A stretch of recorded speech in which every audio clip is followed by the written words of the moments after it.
Good evening বন্ধুরা। আজ রাত থেকে ব্লগটা শুরু করলাম।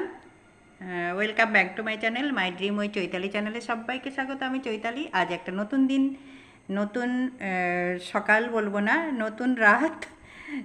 সবাইকে আমার চ্যানেলে স্বাগত। গুড ইভিনিং বন্ধুরা, মাই ড্রিম ওই চৈতালি চ্যানেলে সবাইকে স্বাগত। আজ আমি রাতের বেলা ব্লগটা শুরু করলাম। চলো আজ কি করব তোমাদের সাথে শেয়ার করছি। ভাবছিলাম কি করব, বাইরে বৃষ্টি হচ্ছে, মন মেজাজ ভালো লাগছে না, আর মেয়েটার শরীরটা ভালো না, জ্বর এসছে। আর কি করব, এই জন্যে ভাবছি যে দেখি তোমাদের সাথে একটু গল্প করি, আর আমি যে কাজগুলো করছি সেটা শেয়ার করি। দেখো এখানে একটা কড়াই নিয়ে নিয়েছি, আর এটা গোবিন্দভোগ চাল। আর এই দেখো আমার গুজু সোনা বসে আছে। আমার মেয়ে বলল যে মা আমি একটু ফেনা ভাত খাবো, গোবিন্দভোগ চালের ফেনা ভাত খাবো, ডিম সেদ্ধ আর আলু সেদ্ধ দিয়ে।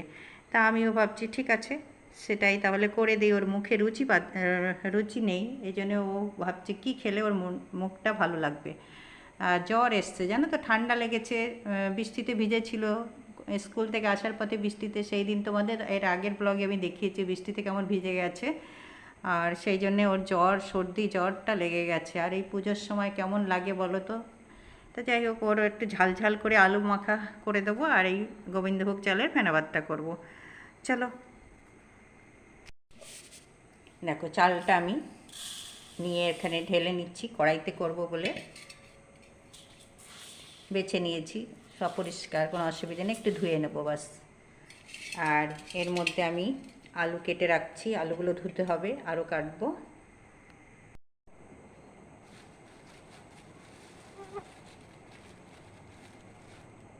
এখন না ছোট আলুগুলোই ভালো, আর বড় আলুগুলো জানো তো ভেতরটাতে উপর থেকে খুব ভালো, কিন্তু ভেতরে গিয়েই বোঝা যায় যে কতটা ভালো। ভেতরে গিয়ে মাঝে মাঝেই খারাপ বেরোয়।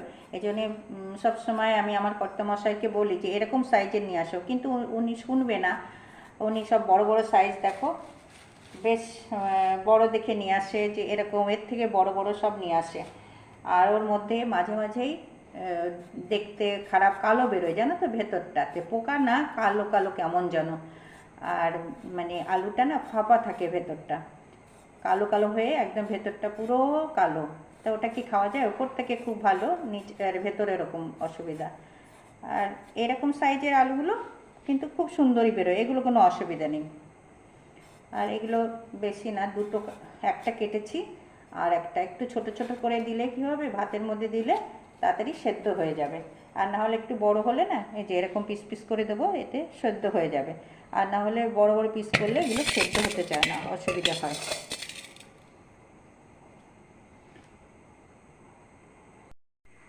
দেখো আমি নিচে বসে কাটাকাটি করে নিলাম, কাটাকাটি বলতে একটু আলু কেটেছি, আর গোবিন্দভোগ চালটা একটু ধুয়ে নেব, ধুয়ে একটু ফেনা ভাত বসিয়ে দেবো।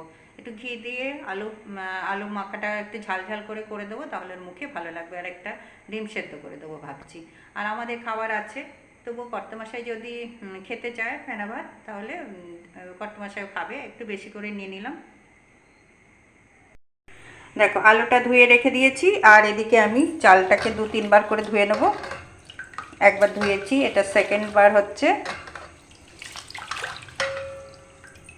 পরিষ্কার, চালগুলো অতটা অসুবিধে নেই, পরিষ্কার আছে।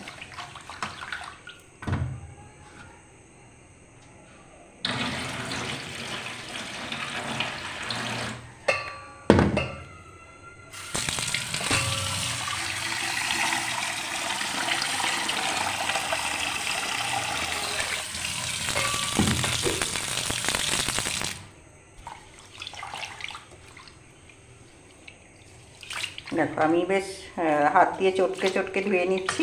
এমনিও গোবিন্দভোগ চালটা না পরিষ্কার থাকে, কোনো মানে নোংরা থাকে না খুব একটা। দেখো গ্যাসটা আমি জ্বালিয়ে দিয়েছি, এরপরে আমি কড়াইটা বসিয়ে দেবো।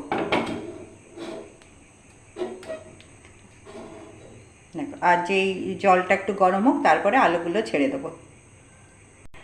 দেখো জলটা গরম হয়ে গেছে, আমি একটু খুন্তিটা দিয়ে নাড়াচাড়া করে দিলাম, আর এরপরে আমি আলুটা দিয়ে দেবো। নাহলে আলুগুলো না সেদ্ধ হবে না, ভাতটা হয়ে যাবে, আলু সেদ্ধ হবে না। আমরা জানো তো মাঝে মাঝে সকালবেলা টিফিনেও এরকম মানে ফেনা ভাতটা খাই, এটাকে আমরা ফেনা ভাত বলি।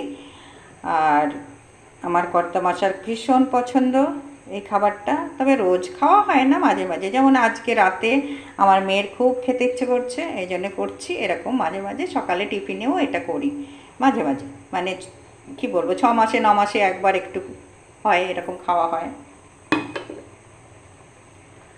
এবার আস্তে আস্তে আমি মানে ফুটতে থাকবে, এরপরে ঢাকা দিয়ে দেবো। এই কড়াইয়ের মাপে না ঢাকনা নেই, এই জন্য আমাকে এই যে থালাটা দিয়ে, প্লেটটা দিয়ে ঢাকা দিতে হলো। চলো হতে থাকুক, তারপরে আমি একটু পরে আসি, তারপর দেখবো ততক্ষণে ফুটে গেছে। তারপর একটু নুন দেব।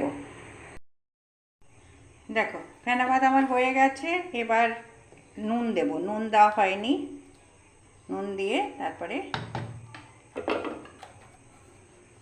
নুন দিয়ে আরেকটু ফুটিয়ে, দেখো আমি নুন দিয়ে দিচ্ছি, যার যেরকম প্রয়োজন নুন, কিন্তু এটা একটু নুন বেশি লাগে। আচ্ছা, আমি নুনটা দিয়ে একটু নাড়াচাড়া করে দেবো, দিয়ে একটু ঢেকে দেবো। আর আঁচটা না একদম ধিমি আঁচ করে দিয়েছি, এইভাবে হয়ে যাবে আস্তে আস্তে। বাকি যেটুকু বাকি আছে ধিমি আঁচে হয়ে যাবে। চলো আবার ঢাকাটা দিয়ে দিই।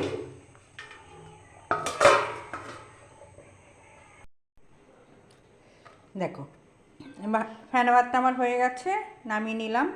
আর এদিকে আলুটা তুলে নিয়েছি, একটু কাঁচা সর্ষের তেল আর কাঁচা লঙ্কা আর এদিকে নুন দিয়ে এটাকে সুন্দর করে মেখে নেব ঝাল ঝাল করে। আর শুকনো লঙ্কা ভাজা করে নিলে আরও টেস্ট হয়, কিন্তু আমার মেয়ের পছন্দ না, এই জন্য ওকে শুধু কাঁচা লঙ্কা দিয়েই মেখে দেবো। দেখো ফেনা ভাতটা একটু দেরি করলাম, ঠান্ডা হওয়ার অপেক্ষা করলাম, কেমন যেন মানে জল জল অবস্থা ছিল, এখন কেমন শুকিয়ে গেছে। এই যে একটা ডিম সেদ্ধ আর এই যে আলু ভাতে, ঝাল ঝাল করে আলু ভাতে মেখেছি। আর এবার যে মেয়েটার খেতে একটু ভালো লাগবে, চলো আমরা খাওয়া দাওয়া করে নেই। নে রে চলে আয়,